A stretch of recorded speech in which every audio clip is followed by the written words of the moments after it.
What's going on, everybody? Welcome back to JJD TV. I'm your host Josh, and today I took the challenge upon myself to break down the 60-man provisional roster for the Gold Cup for the Canadian men's national team and create my very own 23-man squad. And I honestly can tell you that it was a nightmare. I went back and forth. I didn't know honestly what the pros and benefits were of doing certain players over other players. In reality, this 23-man squad that I'm going to give you is not going to be correct. But this video is going to look like the 23-man squad that I personally would bring if every player would want to come. I'm also going to give you the best starting 11 from me at the very end, as well as an additional starting 11 with kind of like a worst case scenario if some of our big guns did not come and what that potential starting 11 may look like. So I hope you guys are ready to sit back, listen, and we'll get into it with the keepers. Taking a look at the keepers, this was actually a relatively easy three for me to pick. I went with Maxime Crépeau. He's probably going to be the starter, playing for Vancouver, doing very well, makes the most sense. I personally would like to see Dane St. Clair potentially get that starting position. He's doing some wonderful things at Minnesota United. I highly rate him. I think that this would be a good opportunity for him to honestly be our starting keeper, but I have a feeling it's probably going to be Crépeau. And then my third string was James Pantemis, who is obviously just, given the other options, I think he's got the most experience. He's been called up the most, and I just have a nice feeling that he can be our third string keeper. But I think the battle between St. Clair and Crépeau will be a little bit more intense than some may think. I'm leaning towards Crépeau being the starter, but I would personally honestly like to see Dane St. Clair be there. You guys are probably familiar with the fact that Borussia was going to be busy with Champions League qualification with his respective club, which makes these three keepers at least my pick and probably the picks for John Herdman going for our keeper position.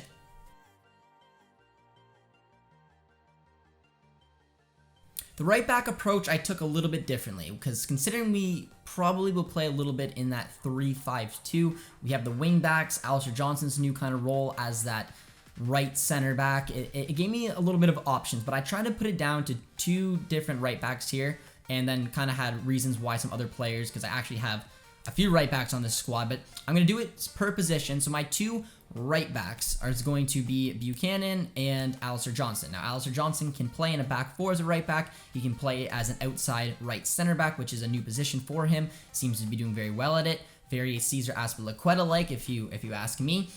As well as Buchanan, who can obviously play as a right attacking mid. He can play as a right mid, a right wing back, and he can even play as a fullback as well. So having Buchanan on here I think is very important for his growth and development, especially he's getting linked to some big clubs around the world. And it gives you that versatility to use him in a few different positions depending if Herdman goes for that back five or just goes for the back four. But those are going to be my two right backs right now.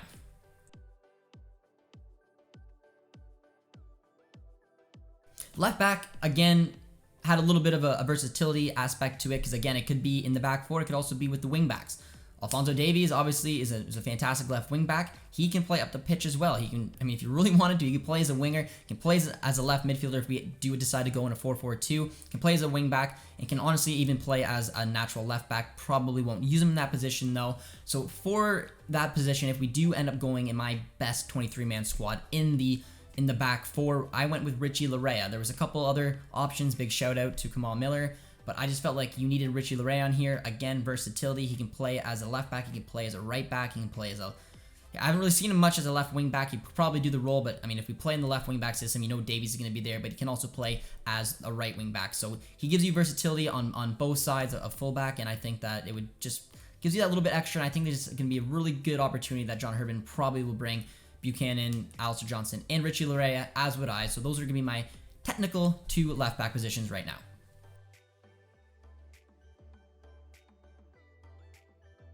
Looking at the center back position, by far one of the hardest ones I had to narrow down.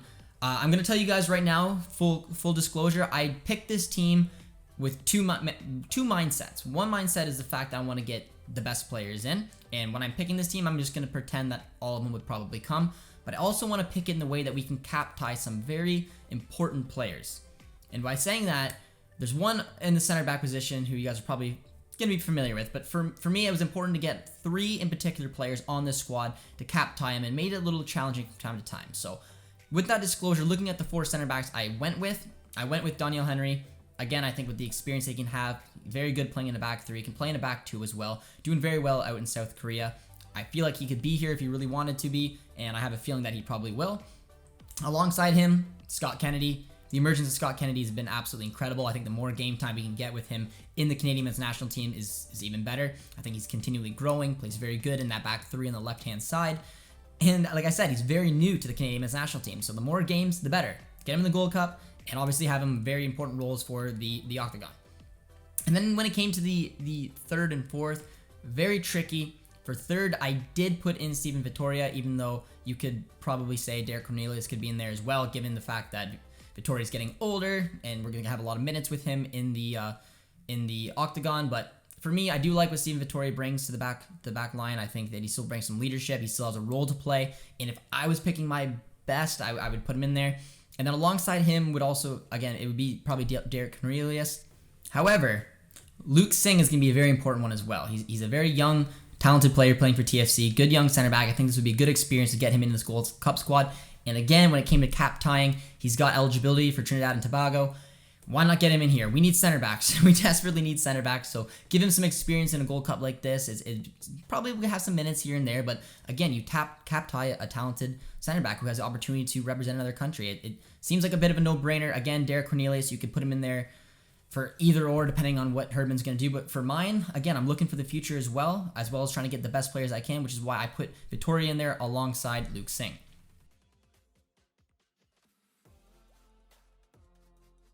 The midfielders for me was sort of tricky, sort of not. There's a lot of talent in there. I think we do got some real depth. So looking at the CDM / center mid / cam, these are my players. I mean, we know we're probably going to play with that three-man midfield, but you want some versatility of players who can attack and players who can defend. So the players quickly that I kind of went with, Stefan Eustachio is obviously one who's at the top of my list now. Incredible young talent. Hopefully he'll get a big move. I'm going for Napoli, but I'd be happy if he made it to Porto as well. He'll be in the squad as well as Samuel Piet, and again, another experienced player. Ton of caps for the Canadian men's national team. Defensive awareness he brings. I'd obviously love these two wild cards, whether they'll come or not. Atiba Hutchinson, given his age, he may look to rest considering the Octagon's coming up. He may go. I mean, more than likely, I have a feeling Atiba's not going to come. But again, this is my 23-man squad. If there's a chance he can come, I would like to see him there, as well as Scott Arnfield. Can't argue that Scotty's been incredible since we came over and switched nationalities from Scotland to Canada. I would love to see him come back. He's taken some time off. It'll be curious. I would not surprise me whatsoever if these two players don't come to especially the Gold Cup, maybe get introduced back to the Octagon, but I'd put them in. I'd miss them both. I think it'd be a lot of fun seeing what this duo could do together. And we also have Mark Anthony Kaye. Again, I think he's done some incredible things with the Canadian men's national team. He's looked very good in the last couple matches. Good feet, good with the ball, good left-handed crosser. We saw a beautiful assist he had as well with his right. I like him. I've always liked him. I think he does very well for the LAFC, and I would really enjoy seeing him in this squad, as well as David Waller-Spoon. Spoonie, for me, as kind of being overshadowed. I mean, I feel like he should have more of an opportunity to get some minutes under John Herdman. He hasn't quite got that. Every time he's come onto the pitch, I thought he's done incredible. Thought he's really had an impact on the game. He's put up some goals, assists, and that would be my 6-man midfield in our 23-man squad.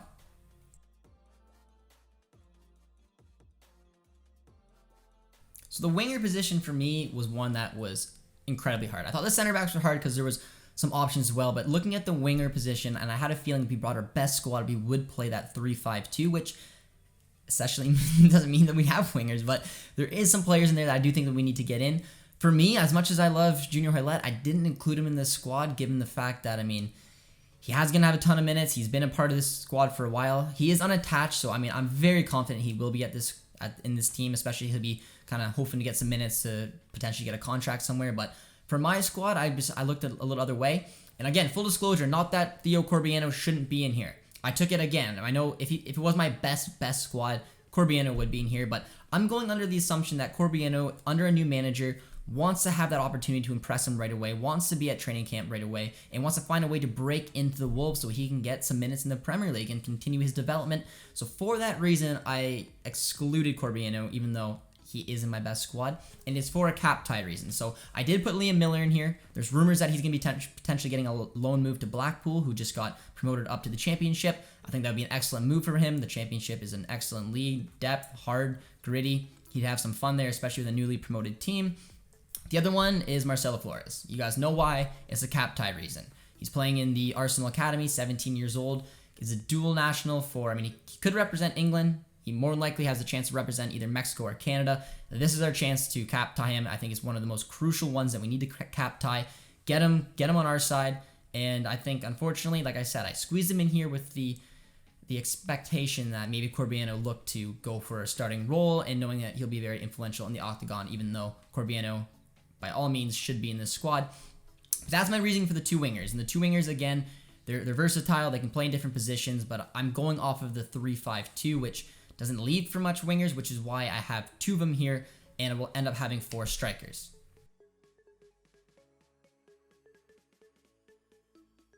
And for the 4 strikers, again, it was easy for me to pick 4 strikers due to the 2-striker formation that Herdman will probably go with.